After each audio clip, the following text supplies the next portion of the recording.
When we graph inequalities, this is where it gets kind of nitpicky with our signs. So I want to go over in the notes how we use this.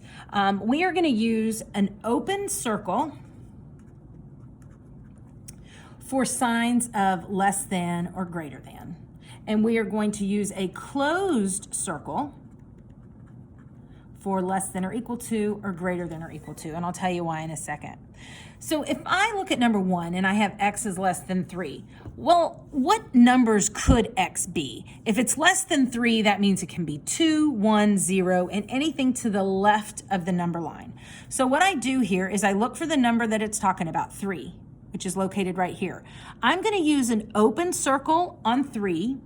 The reason I'm using an open circle is because it cannot be 3. So I have to leave that open because I'm not bubbling in that it is 3.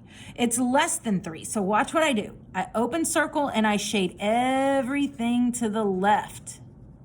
Now, when you, so the upper school teachers want you to do this a certain way, and that's why we're doing it like this. You may have been taught to draw an arrow, to the side over here, but that's not what they want. They want it on the number line. So open circle on the number line and shade to the left of that number line. So number 2, x is greater than -1. I locate -1. It's open circle because it's not part of the solution, and I shade to the right.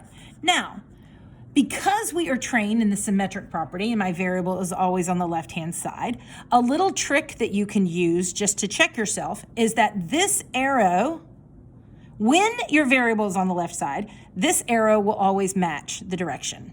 So here we had x is less than, and that arrow will always match the direction, okay? That's only if your variable's on the left-hand side. So here I have x is greater than or equal to 7. So I'm gonna close circle 7 because 7 can be a part of the solution, and anything that's greater than 7. So notice that arrow matches that arrow. X is less than or equal to -5, close circle on -5, and I shade to the left. So if I want to write an inequality here, here's what I do. I know my variable is going to go on the left. My target number is on the right. Because I can follow that arrow matches, x is going to be less than, and I'm not going to put an equal sign because it's -2 is not part of the solution. So the less ink you use, the less ink you use on your inequality. So over here, my variable's on the left, 4 is my target number. My arrow matches and x is greater than or equal to. So I use more ink here. I'm going to use more ink on my inequality. So x is my variable. My target number is 0, and it's my arrow goes to the left. So it goes to the left, and I use more ink, so it's less than or equal to. X is my variable. Again, you can use any letter that you want, but I use x. So, and then my target number is -3. My arrow goes to the right, and it's open circle, so I keep it there. Now, when we solve for inequalities, here's the deal. You must flip the inequality symbol when you multiply or divide by a negative number. So highlight this. This is where students get in trouble. So I want you to highlight. All right. Only when your coefficient, so I can go through numbers 9 to 9 in the next page. My coefficient is positive. I am not going to flip any sign. My coefficient is positive. I am not going to flip any sign. So when I look at this on number 9, I'm going to still solve the same way. Subtract 2 on both sides. 3x is less than -6. Divide both sides by 3, and x is less than -2. So when I label the number line, I want -2 is my target number. So I want that in the middle, and then I want at least 2 integers to the left and 2 integers to the right. Okay, at least 2. So I always want that target integer in the middle. So I'm going to open circle, and then x is less than -2, so I shade to the left. All right, let's go on to some more difficult ones. Let's look at number 11. All right, so I know that my coefficient is negative. That's when I think to myself, ding, ding, ding, ding, I'm gonna have to flip something. So I'm gonna subtract 8 first on both sides. I wanna get rid of that constant term.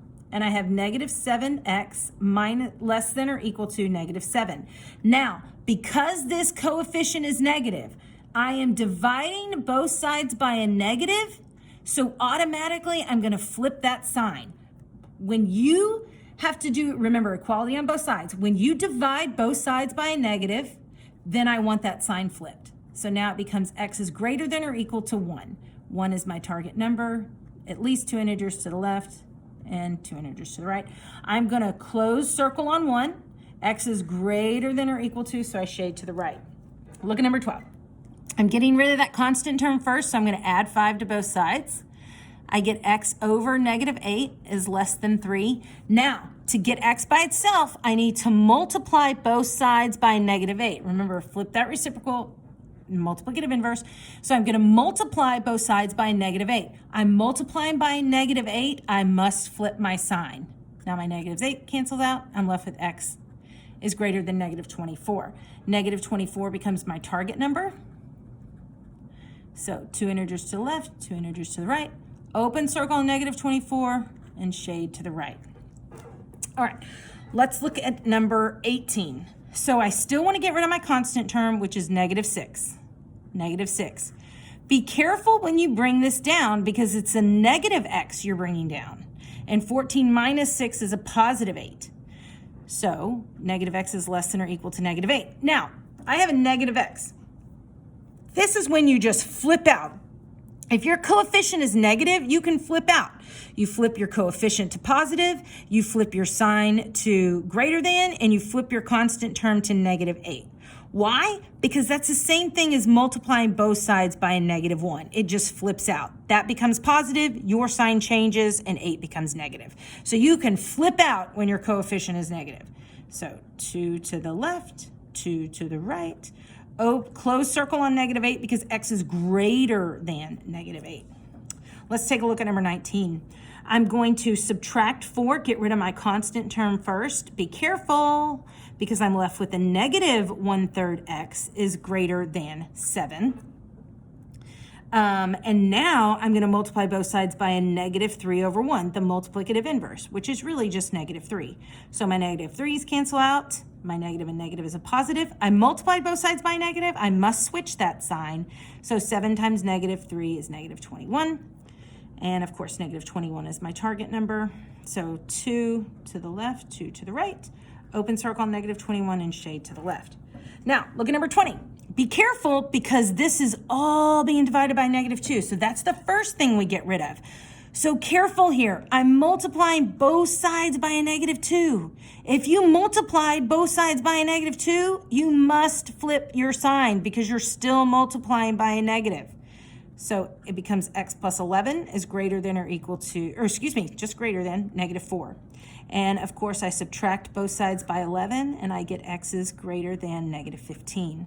Negative 15 is my target number. 2 integers to the left, 2 integers to the right. Open circle on negative 15 and I shade to the right.